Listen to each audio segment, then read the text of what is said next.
In the solemn heart of Vatican City, St. Peter's Square lies beneath a heavy gray sky, its vast cobblestone expanse a silent witness to a world in mourning. Bells toll in a slow, mournful rhythm, their deep, resonant notes echoing through the air, stirring the souls of thousands gathered in black coats, heads bowed, faces etched with quiet grief. A white gold casket, adorned with a pristine white papal stole, moves through the crowd, carried by pallbearers whose steps are measured, their expressions heavy with the weight of their sacred task. The air is thick with the scent of damp stone, candle wax, and the faint trace of incense lingering from morning prayers, while the gray clouds press low, as if heaven itself mourns the passing of a beloved shepherd. In this moment of collective sorrow, a single act of reverence will rise above the rigid rituals, a gesture so pure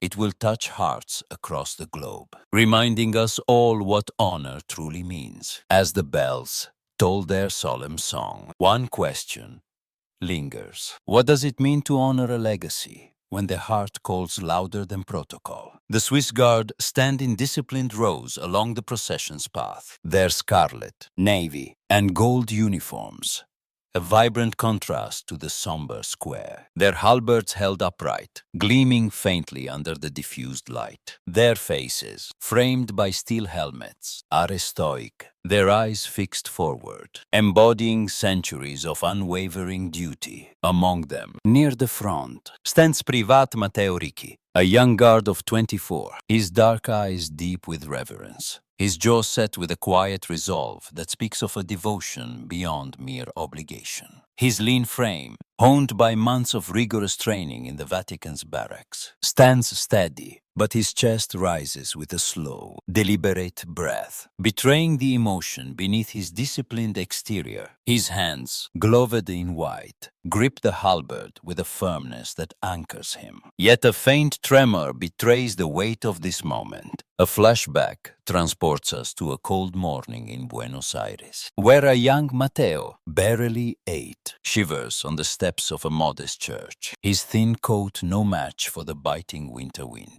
A young priest, Father Jorge Mario Bergoglio, the future Pope Francis, kneels beside him, his face kind, his eyes warm with compassion, wrapping the boy in his own woolen cloak. God sees you, Matteo, he says, his voice a lifeline, his hand resting gently on the boy's shoulder, planting a seed of faith that would grow into a calling. Now, as the casket nears the basilica steps, Matteo's grip on his halberd tightens, his heart pounding with the weight of serving the man who once saved him. His duty to honor Francis's legacy, burning brighter than the gray sky above. The procession moves with a grace born of reverence. The pallbearer steps, synchronized, their black suits stark against the casket's white gold sheen. Cardinals in scarlet robes stand on the basilica dais, their hands clasped, their faces heavy with the loss of a pope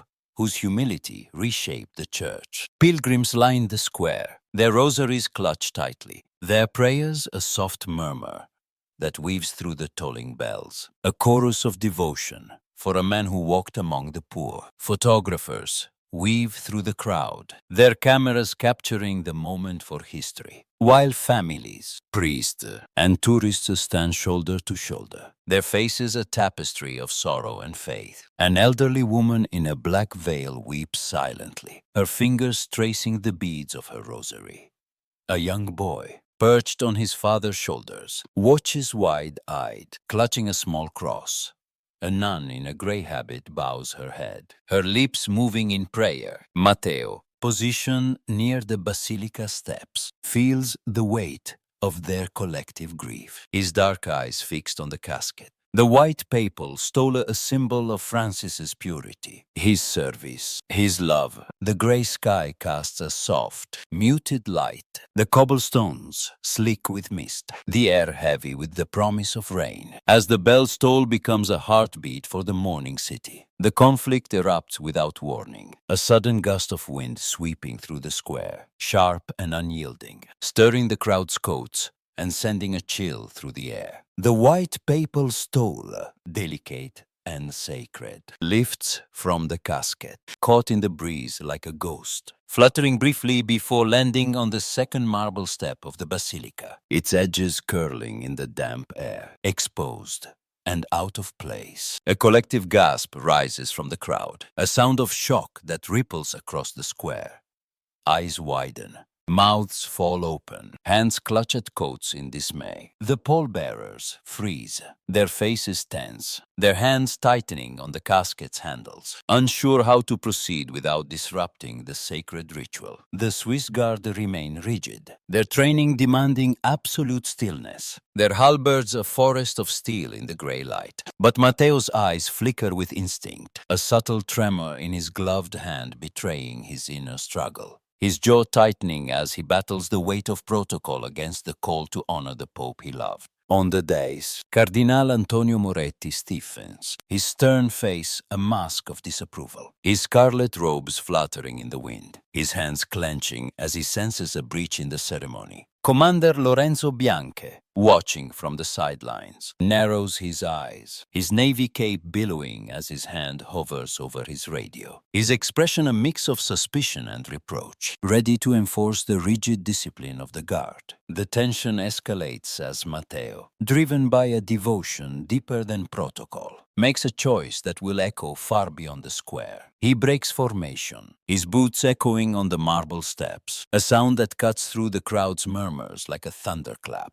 sharp and solitary in the sacred silence. The Swiss guard beside him tense, their eyes darting to Bianca, their hands tightening on their halberds. But Matteo moves with purpose, his scarlet and gold tunic vivid against the gray stone, a beacon of courage in the muted light. He kneels beside the stole, his head bowed, his gloved fingers trembling slightly as they lift the sacred cloth, its fabric soft and warm, as if it carries the warmth of Francis's spirit. His expression is reverent, his dark eyes glistening with unshed tears, a quiet prayer on his lips as he presses the stole to his chest for a fleeting moment. A gesture of love for the man who wrapped him in a cloak years ago, who saw a shivering boy and offered hope. Rising, he approaches the casket, his movements precise yet tender, his boots soft on the marble, and lays the stole back across the top, smoothing its edges with care, his fingers lingering as if to ensure its dignity is restored. His face is a portrait of devotion and resolve, the wind tugging at his uniform,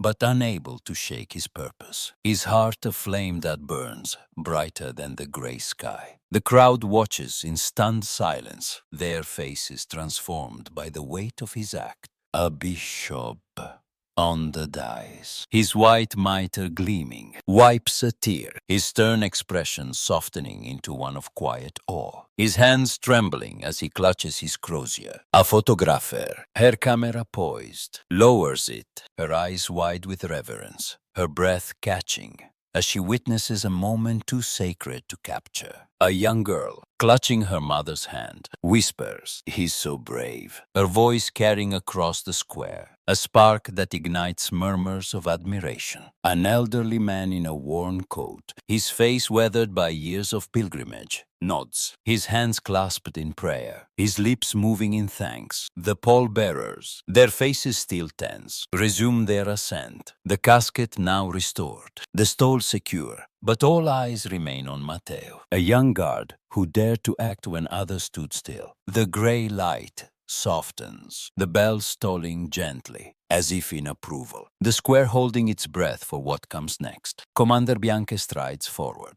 his face a storm of fury, his navy cape billowing as he reaches Matteo, his boots clicking sharply on the marble. His eyes narrow, his finger jabbing at Matteo's chest, his voice sharp and cutting, carrying over the crowd's murmurs. "You broke rank." He snaps, his words a whip, his face flushed with indignation. "You disrupted a sacred ritual for your own pride." Matteo stands at attention, his eyes fixed above Bianca's head, his jaw tight, his hands trembling slightly at his sides, his expression unreadable but resolute. A soldier anchored by a deeper truth. The crowd murmurs, their faces a mix of confusion and sympathy. Some whisper in defense, their voices soft but insistent. Others bow their heads in solidarity, their hands clutching rosaries. The elderly woman in the black veil, her face tear-streaked, clutches her rosary tighter, her lips moving in fervent prayer for the young guard. Cardinal Moretti steps forward, his scarlet robes a stark contrast to the grey stone, his expression conflicted but gentle, his voice a counterpoint to Bianca's anger. His heart was in the right place, he says, his tone low but firm, his eyes meeting Bianca's with quiet authority. Bianca's face hardens, his lips a thin line as he snaps, Protocolis. Absolute, his voice echoing with the weight of tradition. But the cardinal's words linger, a seed of doubt in the commander's rigid stance. Matteo remains silent, his chest rising with a slow breath of defiance, his heart anchored by the knowledge that he honored Francis, whose cloak once warmed him, whose love transcended rules. The moment hangs in the balance, the square a crucible of emotion, the bells tolling softly. As the procession reaches the basilica's threshold, the pallbearers ascend the steps, the casket disappearing into the shadowed interior. But the crowd's attention remains on Matteo, a solitary figure whose act has shifted the air. The photographer, her camera now raised, captures the scene, Matteo's resolute stance, Bianca's furious glare, the crowd's reverent faces, a tableau of compassion against ceremony. The image, raw and powerful, will soon spread beyond the Vatican, a testament to a moment where a young guard's heart spoke louder than protocol. Matteo returns to his post, his halberd upright, his expression calm, but his eyes glistening with the weight of his choice. The cross on his chest, a quiet vow to the man he honored. The crowd, their faces softened by his act, begins to clap softly. A ripple of applause that grows, a tide of admiration that washes over the square, a tribute to a god whose devotion defied expectation. Bianca, his anger unyielding, turns away, his radio crackling as he issues orders. But the crowd's response is a verdict he cannot silence, a chorus that echoes in the grey light. Days later, the photograph of Matteo kneeling with the stole becomes a global phenomenon, trending across social media as loyalty in silence, shared with captions of awe and inspiration. News outlets around the world publish the image, framing it as a symbol of devotion in a world bound by rigid rules, a reminder of the humanity at the heart of faith. In Rome, pilgrims gather in St. Peter's Square, their candles flickering against the twilight, their faces tearful but hopeful, holding signs that read, "Honor the heart and mercy over protocol." The square, once heavy with grief, now hums with a quiet renewal. A belief that Francis's legacy lives in acts like Matteo's, in moments where love triumphs over ceremony. In Buenos Aires, Matteo's family, his mother, a seamstress with calloused hands, and his younger siblings gather in their small church, their faces lit with pride as they light candles for the boy who honored the priest who once saved him. The elderly woman in the black veil returns daily to the square, her rosary a constant prayer for Matteo, her faith deepened by his courage, her black coat now adorned with a small white ribbon, a symbol of the stole he restored. Inside the Vatican, in a candlelit chamber of the Sistine Chapel, Cardinal Fernando de Rossi addresses a council of senior clergy, his face solemn, his scarlet robes glowing in the soft light. The room is heavy with the scent of wax and old wood, the walls adorned with frescoes that seem to watch the proceedings. De Rossi holds the photograph, its edges worn from being passed among the cardinals, his voice steady but thick with emotion. "This is reverence, not rebellion," he says, his eyes sweeping the room, his words a challenge to the rigidity of tradition. "Private Ricky, honor the spirit of our Holy Father, who taught us that love is the highest law, that mercy is the truest protocol." The council, their faces a mix of skepticism and awe, listens in silence, their hands folded, their eyes drawn to the image of Matteo kneeling, the stole cradled in his hands. A younger cardinal, his face marked by doubt, speaks softly, but what of discipline? De Rossi's eyes soften, his voice firm. Discipline without heart is empty. This boy showed us Francis's heart. The room falls silent, the weight of his words settling, and the council nods. Their decision unanimous charges against Matteo are dropped. A rare moment of grace in a world of rules. In a private ceremony in the Swiss Guard barracks, Matteo kneels before Commandant Johann Schmid, his scarlet uniform vivid against the stone floor, the air warm with the scent of polished wood and incense. The room is filled with his comrades, their faces proud but silent, their halberds leaning against the walls, a forest of steel in the soft light. Schmid, his stern face softened by the moment,